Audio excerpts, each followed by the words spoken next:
Thank you, Acha, for the nice words of introduction. ഈ അവസരം എനിക്ക് ഒരുക്കിയ സഭാ സെക്രട്ടറി അച്ഛൻ reverend ABT Maman, clergy trustee reverend David Daniel, സഭാ ട്രസ്റ്റി advocate Ansil Zacharia, finance manager reverend Subin Sam എന്നിവരോടുള്ള നന്ദിയും സ്നേഹവും അറിയിക്കട്ടെ. ഇതിന് മുമ്പ് ഒന്നും നമ്മൾ കണ്ടിട്ടില്ലാത്ത നിയന്ത്രണങ്ങൾ കൂടെയാണ് റിലീജിയസ് ആൻഡ് ചാരിറ്റബിൾ ഓർഗനൈസേഷൻസ് കടന്നു പോകുന്നത്. ഒരുപക്ഷെ നമ്മൾ കേട്ടിട്ടുണ്ടായിരിക്കും ലിസ്റ്റഡ് കമ്പനികൾ പോലെയുള്ള നിയന്ത്രണങ്ങളാണ് ഇപ്പോൾ ഉള്ളത്. ടാക്സ് എക്സംഷനോടുകൂടെ പ്രവർത്തിക്കുന്നത് ആണ് ഇതിൻ്റെ കാരണം. ഓരോ വർഷവും കൂടുതൽ നിയന്ത്രണങ്ങൾ കൊണ്ടുവരുന്നു. 2022-23 മുതൽ വലിയ മാറ്റങ്ങളാണ് ഗവൺമെൻറ് കൊണ്ടുവന്നത്. കൂടുതൽ വിവരങ്ങൾ form 10B-യിലും income ടാക്സിൻ്റെ return form ITR 7-ലും കൊടുക്കേണ്ടതായിട്ടുണ്ട്. 10,000 രൂപയിൽ കൂടുതൽ ക്യാഷ് പേയ്മെൻറ്റ്, TDS ഇല്ലാതെയുള്ള പേയ്മെൻറ്റ്, ഈ തരത്തിലുള്ള violations form 10B-യിൽ external auditor report ചെയ്യണം. 2022-23 വർഷം ഈ തരത്തിലുള്ള വയലേഷൻസ് പല പള്ളികളിലെയും ഫോം 10B-യിൽ റിപ്പോർട്ട് ചെയ്തിട്ടുണ്ട്. എല്ലാ പള്ളികളിലെയും ഫോം 10B ക്രോഡീകരിച്ചാണ് ഇൻകം ടാക്സ് റിട്ടേൺ ഫയൽ ചെയ്യേണ്ടത്. അതിൻ്റെ ഫലമായി ഒരു വലിയ തുക ഇൻകം ടാക്സ് ഇനത്തിൽ സഭയ്ക്ക് ചെലവാക്കേണ്ടതായി വന്നിട്ടുണ്ട്. ഈ വയലേഷൻസ് നടത്തിയ പള്ളികൾക്ക് സഭാ ഓഫീസിൽ നിന്ന് ലെറ്റർ അയച്ച് ടാക്സ് ഇനത്തിൽ ചെലവായ തുക ആവശ്യപ്പെട്ടിട്ടുണ്ട്. അത് സഭാ സെക്രട്ടറി അച്ഛന് വിശദമായിട്ട് പറഞ്ഞ് നിങ്ങളെ ശ്രദ്ധിച്ചിട്ടുണ്ടായിരിക്കും എന്ന് വിശ്വസിക്കുന്നു. സാറേ, എക്സ്ക്യൂസ് മീ, മൈക്ക് ഇച്ചിരി ക്ലോസ് ആയിട്ട് വെക്കാമോ സാറേ? ഈ ഒരു പശ്ചാത്തലത്തിൽ ഇന്നത്തെ മീറ്റിംഗ് വളരെ പ്രധാനമാണ്. അച്ഛാ, ഇപ്പൊ എങ്ങനെയുണ്ട് അച്ഛാ? ഇപ്പൊ കേൾക്കാമോ? ശരിക്കും കേൾക്കാം. ഈ ഒരു പശ്ചാത്തലത്തിൽ ഇന്നത്തെ മീറ്റിംഗ് വളരെ പ്രധാനമാണ്. കഴിഞ്ഞ ഒരു വർഷത്തെ പ്രവർത്തനത്തെ വിലയിരുത്തി ഏതെങ്കിലും തരത്തിലുള്ള വയലേഷൻസ് ഉണ്ടായിട്ടുണ്ടോ എന്ന് നോക്കി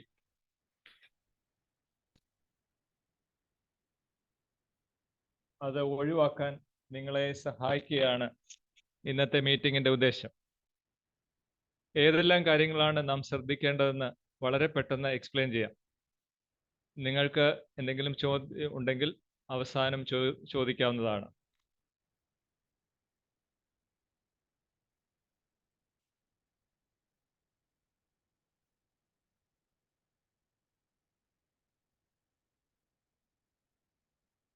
സ്ക്രീൻ ഷെയർ കാണാൻ വെച്ചാ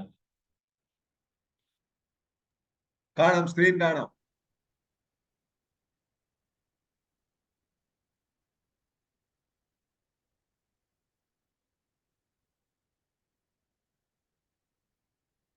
ഈ വർഷം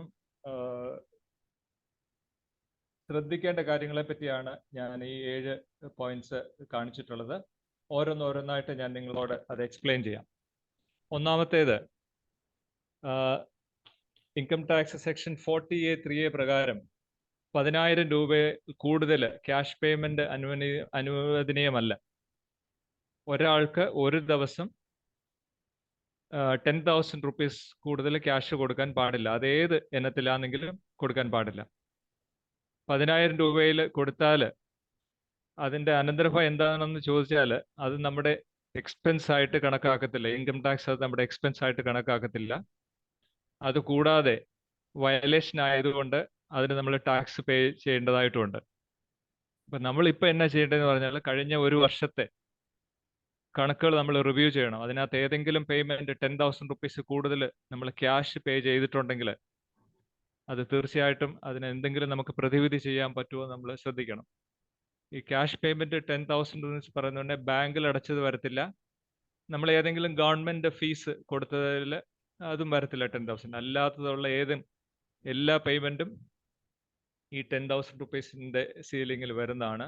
അതുകൊണ്ട് നമ്മൾ നമ്മുടെ കഴിഞ്ഞ ഒരു വർഷത്തെ അക്കൗണ്ട്സ് നോക്കിയിട്ട് ഏതെങ്കിലും തരത്തിൽ 10,000 രൂപ കൂടുതൽ നമ്മൾ കൊടുത്തിട്ടുണ്ടെങ്കിൽ അതിനുള്ള പ്രതിവിധി നമ്മൾ ചെയ്യണം. അത് നിങ്ങൾക്ക് എന്തെങ്കിലും അതിനുള്ള പ്രയാസങ്ങൾ, ഡിഫിക്കൽട്ടീസ് ഉണ്ടെങ്കിൽ നിങ്ങളുടെ ഓഡിറ്റേഴ്സിനെ കോണ്ടാക്ട് ചെയ്യണം. അല്ലെങ്കിൽ നിങ്ങളുടെ ഡയസിഷൻ ഓഫീസിലോ സഭാ ഓഫീസിലോ അച്ഛനെയോ കോണ്ടാക്ട് ചെയ്തിട്ട് അതെങ്ങനെ നമുക്കത് പരിഹരിക്കാമെന്ന് നിങ്ങൾ അത് കണ്ടുപിടിക്കേണ്ടതാണ്. രണ്ടാമത്തേത്, TDS ഡിഡക്ഷൻ ഇല്ലാതെയുള്ള ചെലവുകൾ. ഇൻകം ടാക്സിൻ്റെ സെക്ഷൻ 40A(IA) പ്രകാരം ഇത് അനുവദനീയമല്ല. സാധാരണ നമ്മുടെ സഭയുടെ ഒരു പ്രവർത്തനങ്ങളിൽ നമുക്ക് TDS ആപ്ലിക്കബിൾ ആയിട്ടുള്ള കേസുകൾ ഏതൊക്കെയാണെന്ന് വെച്ചാൽ, കോൺട്രാക്ടർക്ക് നമ്മൾ കൊടുക്കുന്ന പേയ്മെൻറ്റ്, ആർക്കിടെക്റ്റിന് അല്ലെങ്കിൽ എഞ്ചിനീയറിന് കൊടുക്കുന്ന പേയ്മെൻറ്റ്, ലോയേഴ്സിന് ഏതെങ്കിലും കേസ് നടത്തിയ വിഷയത്തിൽ കൊടുക്കുന്നുണ്ടെങ്കിൽ, അല്ലെങ്കിൽ റെൻറ്റ് പേയ്മെൻറ്റ്. ഈ ഇനത്തിലാണ് സാധാരണ നമുക്ക് TDSൻ്റെ ആപ്ലിക്കേഷൻസ് വരുന്നത്. അതെങ്ങനെയാണെന്ന് പറഞ്ഞാൽ, ഒരു പേയ്മെൻറ്റ് 30,000 റുപ്പീസ് കൂടുതൽ കൊടുത്താൽ അതിന് TDS ആപ്ലിക്കബിൾ ആണ്. അതുകൂടാതെ ഒരാൾക്ക്, ഒരു കോൺട്രാക്ടർക്ക് എന്ന് വെച്ചോ, അല്ലെങ്കിൽ നിങ്ങളുടെ ആർക്കിടെക്റ്റ്, ഒരാൾക്ക് പല പേയ്മെൻറ്റ് കൊടുത്ത് അത് ടോട്ടൽ പേയ്മെൻറ്റ് ഒരു വർഷം 1,00,000 രൂപ കൂടുതൽ ആണെങ്കിലും അതിനകത്ത് TDS ആപ്ലിക്കബിൾ ആണ്. അപ്പോൾ ഈ വിഷയവും നിങ്ങൾ നിങ്ങളുടെ അക്കൗണ്ട്സിൽ നോക്കി ഏതെങ്കിലും അങ്ങനെ ഒരു പേയ്മെൻറ്റ്, കോൺട്രാക്ട് പേയ്മെൻറ്റ് 30,000 റുപ്പീസ്, അല്ലെങ്കിൽ എഞ്ചിനീയേഴ്സിന് കൊടുത്ത പേയ്മെൻറ്റ് 30,000 റുപ്പീസ് കൂടുതൽ കൊടുത്തിട്ടുണ്ടെങ്കിൽ അത് നിങ്ങൾ റിവ്യൂ ചെയ്യണം. റെൻറ്റ് പേയ്മെൻറ്റിന് ഒരു വർഷം 2,40,000 രൂപ നിങ്ങൾ ആർക്കെങ്കിലും കൊടുക്കുന്നുണ്ടെങ്കിൽ അതിനകത്ത് നിന്നും TDS കട്ട് ചെയ്യേണ്ടതാണ്. സാലറി, നമ്മുടെ പള്ളികളുടെ ഓഫീസിൽ നിന്ന് സാലറി കൊടുക്കുന്ന അച്ഛന്മാർക്കും അല്ലെങ്കിൽ വേറെ ആർക്കും സാലറി കൊടുക്കുന്നത് 7,00,000 രൂപ വരെ TDSൻ്റെ ആവശ്യമില്ല. പുതിയ ന്യൂ റെജീമിൻ്റെ ടാക്സ് സ്ലാബ് അനുസരിച്ച് 7,00,000 രൂപ വരെ TDSൻ്റെ ആവശ്യമില്ല. Salary including all allowances and perquisites 7 lakhs rupees വരെ TDSൻ്റെ ആവശ്യമില്ല. അപ്പം ഞാൻ പറഞ്ഞതുപോലെ കഴിഞ്ഞ ഒരു വർഷത്തെ അക്കൗണ്ട്സ് നിങ്ങൾ നോക്കിയിട്ട് ഏതെങ്കിലും ഇനത്തിൽ ഈ 30,000 റുപ്പീസ് കൂടുതൽ നിങ്ങൾ പേ ചെയ്തിട്ടുണ്ടെങ്കിൽ അതിന് ഇമ്മീഡിയറ്റ് ആയിട്ട് TDS അടയ്ക്കണം. സാധാരണഗതിയിൽ 1% ഒക്കെ ആയിരിക്കും TDS വരുന്നത്. അത് നമുക്ക് ഈ കോൺട്രാക്ടർക്ക് നമ്മൾ ഫുൾ പേയ്മെൻറ്റ് കൊടുത്ത് കഴിഞ്ഞാലും, ഇപ്പോൾ ഞാനൊരു എക്സാമ്പിൾ പറയാം. നമ്മളിപ്പോൾ 1,00,000 രൂപയുടെ ഒരു കോൺട്രാക്ട് പണി നടത്തി, അതിന് നമ്മൾ TDS കട്ട് ചെയ്തില്ല. പക്ഷേ ഇനിയിപ്പോൾ എന്തോ ചെയ്യാൻ പറ്റും? ഇപ്പോഴും നമുക്ക് ചെയ്യാൻ പറ്റും. നമുക്ക് ചെയ്യാന്ന് പറഞ്ഞാൽ 1,00,000 രൂപയുടെ 1% എന്ന് പറയുന്നുണ്ടെങ്കിൽ 1,000 രൂപയെ വരത്തുള്ളൂ. 1,000 രൂപ നമ്മുടെ ഒരു ചിലവായിട്ട് തന്നെ എടുത്ത് അത് TDS അടച്ച് അത് സഭാ ഓഫീസിൽ എത്രയും വേഗം അറിയിക്കണം. അത് നമ്മുടെ ഒരു എക്സ്പെൻസ് ആണെങ്കിൽ സാരമില്ല. നമ്മൾ ഈ 1,00,000 രൂപ നമുക്ക് എക്സ്പെൻസ് ആയിട്ട് കണക്കാക്കാതെ ഇരിക്കുന്നതിനെക്കാട്ടിൽ, അല്ലെങ്കിൽ അതിന് ടാക്സ് കൊടുക്കുന്നതിനെക്കാട്ടിൽ നല്ലതാണ് നമ്മൾ 1,000 രൂപ ചിലവാക്കിയിട്ട് അത്ര എമൗണ്ട് സേവ് ചെയ്യുന്നുള്ളതാണ്. അങ്ങനെ ഏതെങ്കിലും രീതിയിൽ നിങ്ങൾ TDS ഡിഡക്റ്റ് ചെയ്യാനുണ്ടെങ്കിൽ നിങ്ങളുടെ ഓഡിറ്ററെ അപ്രോച്ച് ചെയ്തിട്ട് പുള്ളിയോട് ചോദിച്ച് ഇതിന് ശരിക്കും ആപ്ലിക്കബിൾ ആണെന്നോന്ന് അറിഞ്ഞിട്ട് നിങ്ങളത് ചെയ്യാനുള്ള കാര്യങ്ങൾ ഡെഫിനറ്റ്ലി ചെയ്യണം. ഇത് തീർച്ചയായിട്ടും ചെയ്യണം. ഈ 2 കാര്യങ്ങളാണ് അച്ഛൻ നേരത്തെ പറഞ്ഞ കണക്ക് പല ഇടവകളും വയലേഷൻസ് നടത്തിയിട്ടുള്ള cash payment about 10,000 റുപ്പീസും TDS deduction ഇല്ലാതെ പേയ്മെൻറ്റ് നടത്തിയ ഈ 2 കേസസിലാണ് പല ഇടവകളും വയലേഷൻസ് നടത്തി വലിയ എമൗണ്ട് ടാക്സിൻ്റെ ഒരു ലയബിലിറ്റി നമുക്ക് വന്നത്. അതുകൊണ്ട് നിങ്ങളെല്ലാവരും അത് ശ്രദ്ധിക്കണം. ഈ TDSന് നിങ്ങൾക്കൊരു ഡൗട്ടുള്ള ഈ ഒരു കേസിൽ എന്തെങ്കിലും ഡൗട്ട് ഉണ്ടെങ്കിൽ നിങ്ങളുടെ ഓഡിറ്ററെയാണ് ആദ്യം അപ്രോച്ച് ചെയ്യേണ്ടത്. ഓഡിറ്ററെ അപ്രോച്ച് ചെയ്ത് ഈ കേസിൽ ഇത് ആപ്ലിക്കബിൾ ആണോ എന്ന് അദ്ദേഹത്തോട് ചോദിച്ചാൽ അവരത് ക്ലാരിഫൈ ചെയ്യുന്നതായിരിക്കും. മൂന്നാമത്തേത്, donations to other organisation. Other organisations നമ്മൾ ഉദ്ദേശിക്കുന്നത് മറ്റ് പാൻ നമ്പർ ഉള്ള സ്ഥാപനങ്ങൾക്ക്, ലൈക്ക് നമ്മുടെ സുവിശേഷ സംഘം അല്ലെങ്കിൽ ബൈബിൾ സൊസൈറ്റി. അതുകൂടാതെ നമ്മുടെ മന്ദിരങ്ങൾ, പല മന്ദിരങ്ങളും വേറെ പാനുള്ള ഓർഗനൈസേഷനാണ്. അങ്ങനെയൊക്കെ ഉള്ളിടത്ത് നമ്മൾ ഡൊണേഷൻസ് ഉദ്ദേശിക്കുന്നത് നമ്മൾ ഒഫർട്ടറി കൊടുക്കുന്നതെല്ലാം ഡൊണേഷനായിട്ടാണ് ഇൻകം ടാക്സ് കണക്ക് കൂട്ടുന്നത്. അപ്പം നമ്മൾ അതല്ല, ഡൊണേഷൻ എന്ന് പറഞ്ഞാൽ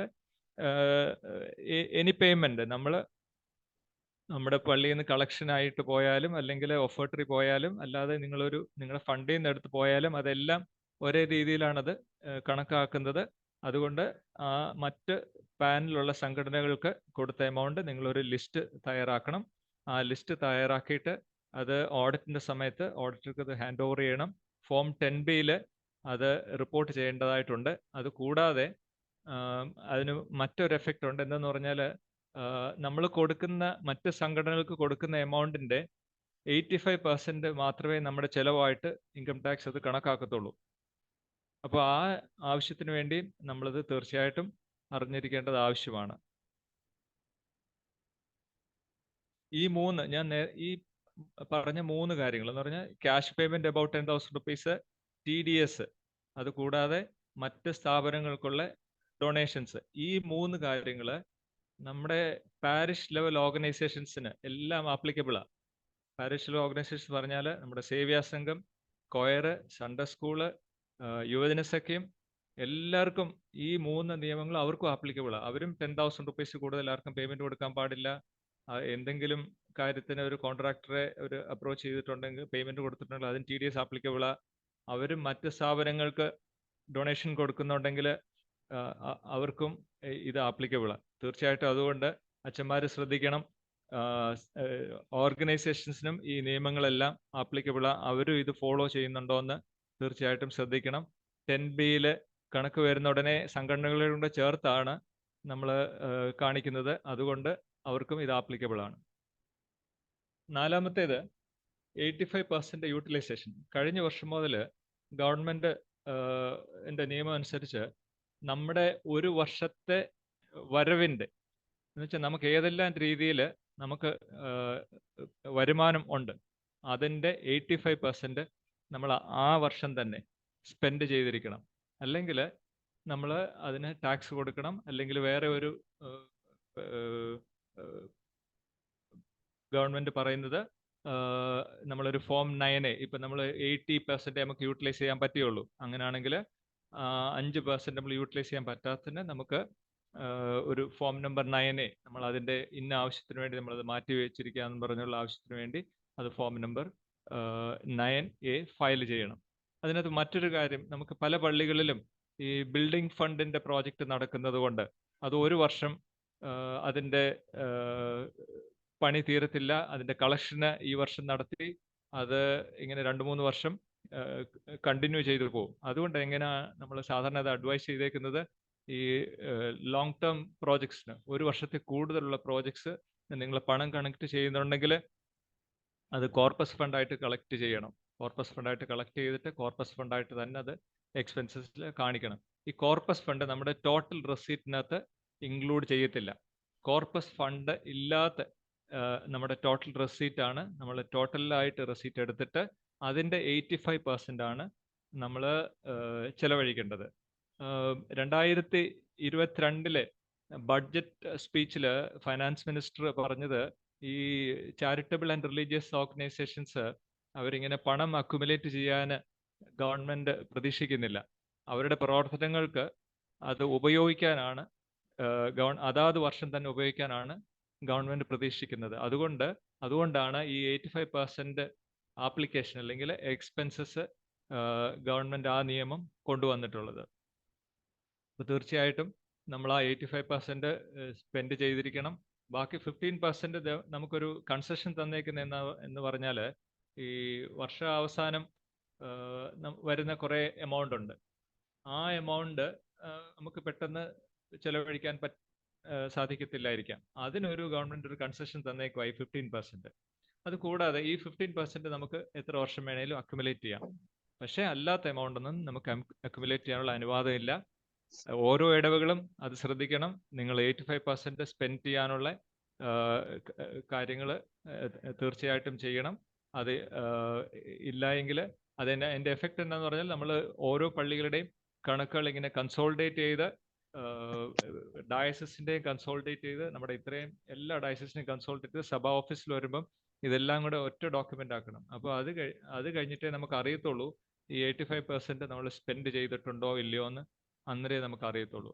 അപ്പോൾ ആ സമയത്ത് നമുക്ക് ഇത് ഫയൽ ചെയ്യണമെങ്കിൽ നേരത്തെ നമ്മുടെ ഇൻകം ടാക്സ് റിട്ടേൺ ഫയൽ ചെയ്യുന്നതിൻ്റെ 2 മാസം മുന്നേ തന്നെ ഫോം നമ്പർ 9A ഫയൽ ചെയ്യേണ്ടതായിട്ടുണ്ട്. അതുകൊണ്ട് പ്രത്യേകിച്ച് ഈ വർഷം നമ്മുടെ ഇൻകം ടാക്സിൻ്റെ ഈ ഫോം നമ്പർ 9A 31 ഓഗസ്റ്റ് മുന്നേ ഫയൽ ചെയ്യേണ്ടതായിട്ടുണ്ട്.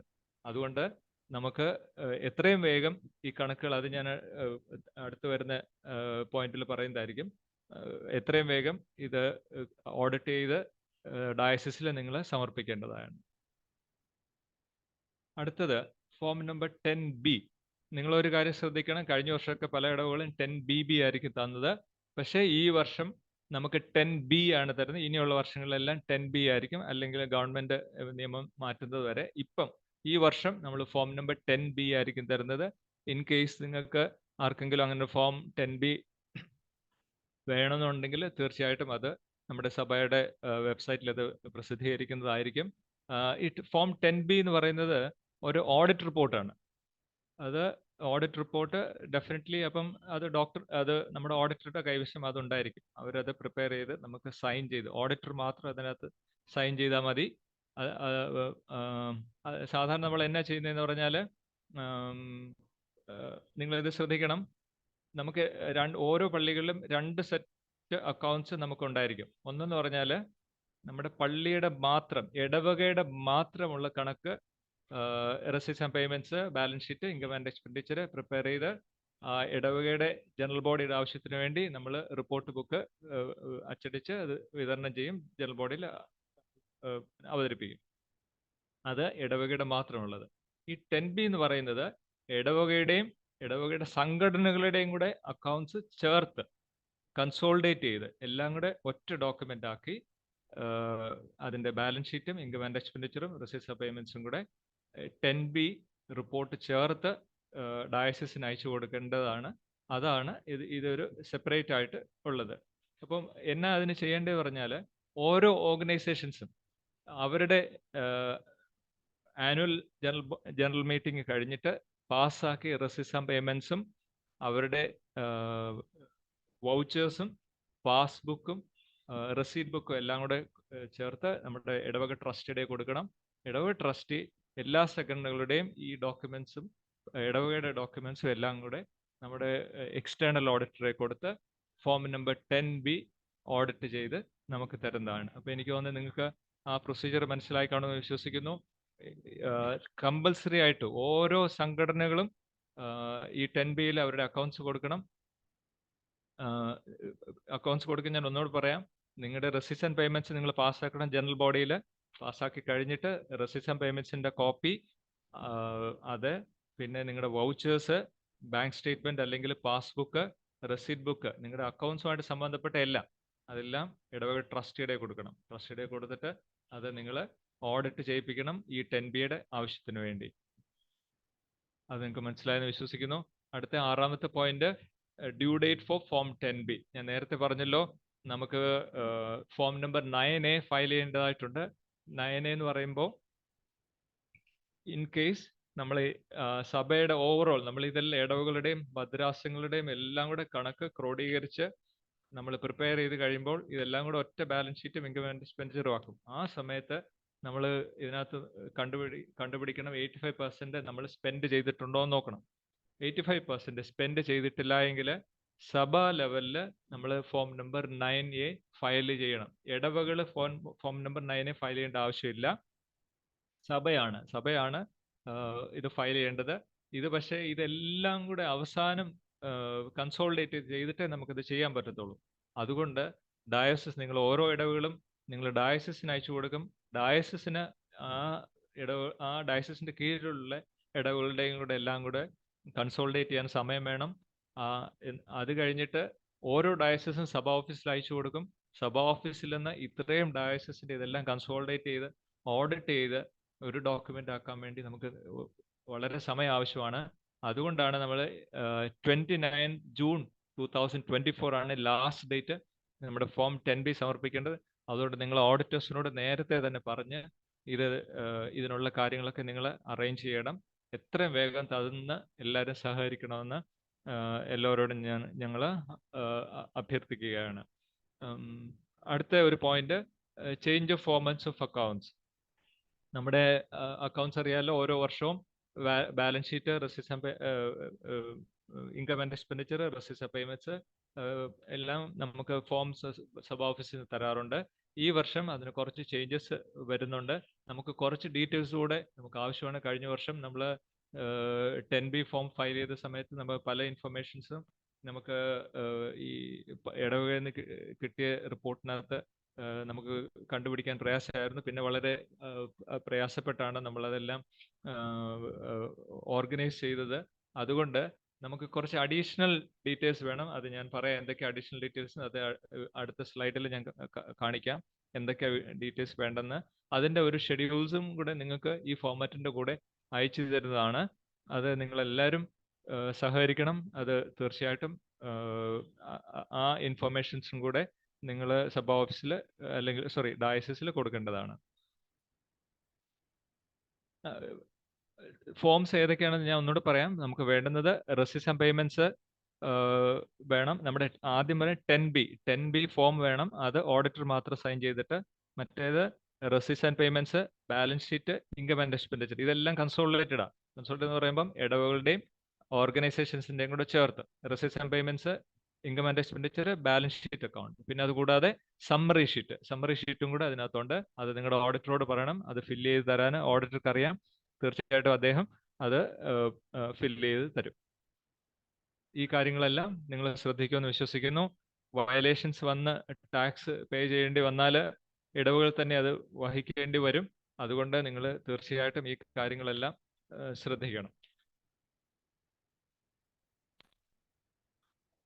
പിന്നെ എനിക്ക് പറയാനുള്ളത്, നമ്മൾ സാധാരണ ഈ 10B ഫോമിനകത്ത് പല മിസ്റ്റേക്കുകൾ കാണാറുണ്ട്. അതെന്തോ ഞാൻ പെട്ടെന്നൊന്ന് പറഞ്ഞു പോവാം. ചില ഇടവുകൾ നമ്മൾ കൊടുക്കുന്ന ആ ഫോമാറ്റിനകത്ത് ആയിരിക്കത്തില്ല. ഫോമാറ്റ് ജനറലി ആ ഫോമാറ്റ് ആയിരിക്കും, പക്ഷെ അവരുടെ ഇഷ്ടാനുസരണം പല ഹെഡും അതിനകത്ത് അവർ ഇൻക്ലൂഡ് ചെയ്യും. പ്രത്യേകിച്ച് ബാലൻസ് ഷീറ്റിനകത്തും ഇൻകം ആൻഡ് എക്സ്പെൻഡിച്ചറിനകത്തും പല ഹെഡും അവർ ഇൻക്ലൂഡ് ചെയ്യും. അതുകൊണ്ട് അത് നിങ്ങൾ കഴിവതും അത് ഒഴിവാക്കണം. റെസിപ്റ്റ് ആൻഡ് പേയ്മെന്റ്സിനകത്ത് നിങ്ങൾക്ക് ആ ജനറൽ ഹെഡിങ്ങിന്റെ കീഴിൽ നിങ്ങൾക്ക് എന്തെങ്കിലും നിങ്ങളുടെ ഇടവക സ്പെസിഫിക് ആയിട്ട് എന്തെങ്കിലും ചേർക്കാം. പ്രത്യേകിച്ച് ബാലൻസ് ഷീറ്റിലും ഇൻകം ആൻഡ് എക്സ്പെൻഡിച്ചറിലും വേറെ ഒരു അഡീഷണൽ ഹെഡും നിങ്ങൾ ചേർക്കരുത്. നിങ്ങളുടെ ഓഡിറ്ററോട് പറയണം ഈ ഫോർമാറ്റ് മാറ്റാനൊക്കത്തില്ല, ഇതിനകത്ത് തന്നെ ഡീറ്റെയിൽസ് പ്രിപ്പയർ ചെയ്യാതെ തരാൻ പറയണം. നിങ്ങൾക്ക് എന്തെങ്കിലും അഡീഷണൽ ഹെഡ്സ് ഉണ്ടെങ്കിൽ നിങ്ങളുടെ ഓഡിറ്റർക്ക് അറിയാം അത് ഏത് ഹെഡില്ല ഇൻക്ലൂഡ് ചെയ്യേണ്ടതെന്ന്. അപ്പം തീർച്ചയായിട്ടും അവരോട് പറയണം.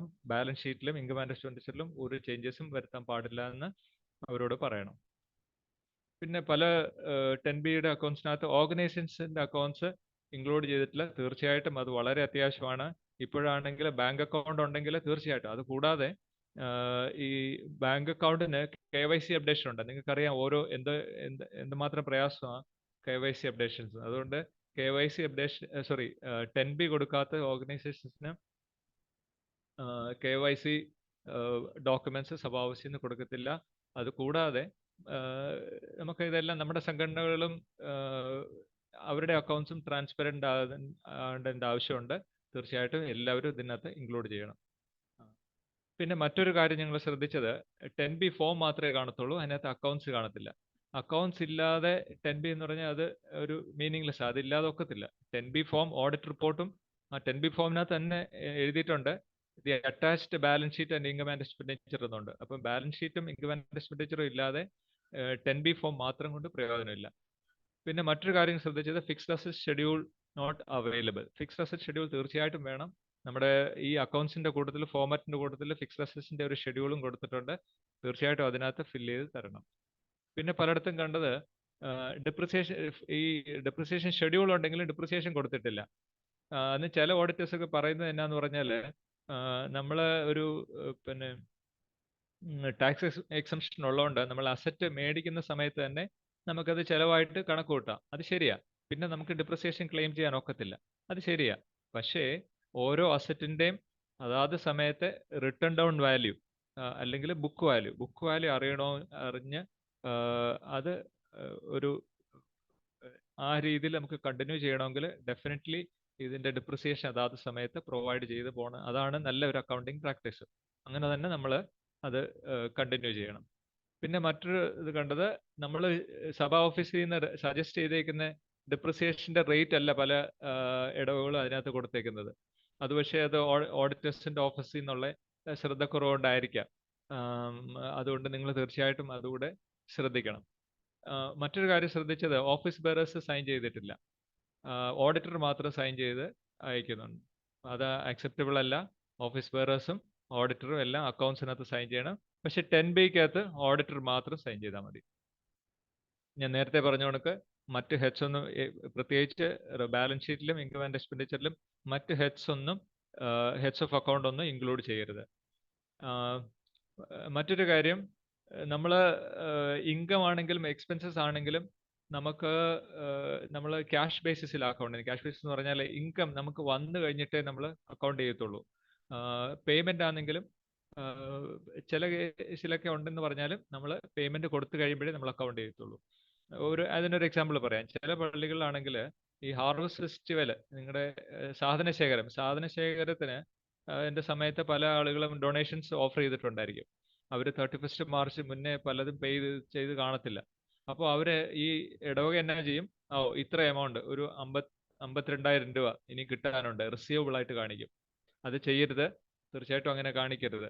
അപ്പം നമുക്ക് കിട്ടിയ എമൗണ്ട് മാത്രമേ കാണിക്കാവൂ.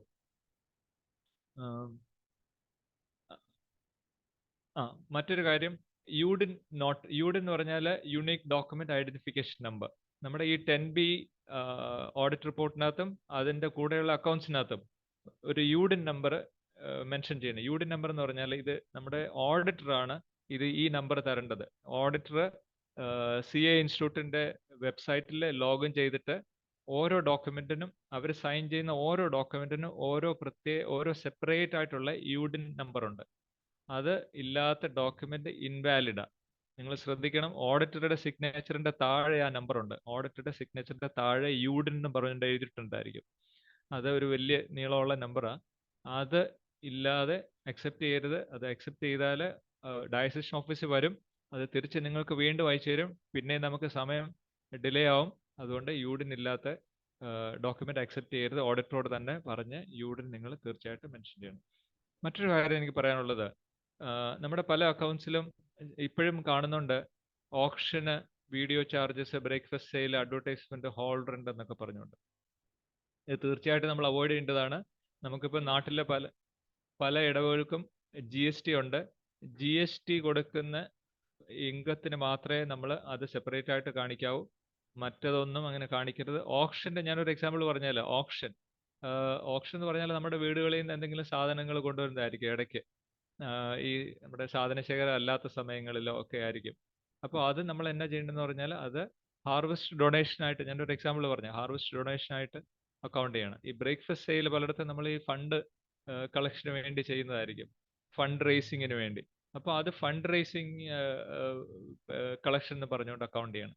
അങ്ങനെ നമ്മൾ GST, പക്ഷേ പല ഇടങ്ങളിലും പാരിഷ് ഹോൾ നിങ്ങൾ GST കളക്ട് ചെയ്തിട്ട് പേ ചെയ്യുന്നുണ്ട്. അങ്ങനെയുള്ളവർക്ക് തീർച്ചയായിട്ടും അത് ഹോൾ റെന്റ് ആയിട്ട് കാണിക്കാം. അല്ലെങ്കിൽ ഗസ്റ്റ് റൂമിന് GST കൊടുക്കുന്നവരാണെങ്കിൽ ഗസ്റ്റ് റൂം റെന്റ് ആയിട്ട് കാണിക്കാം.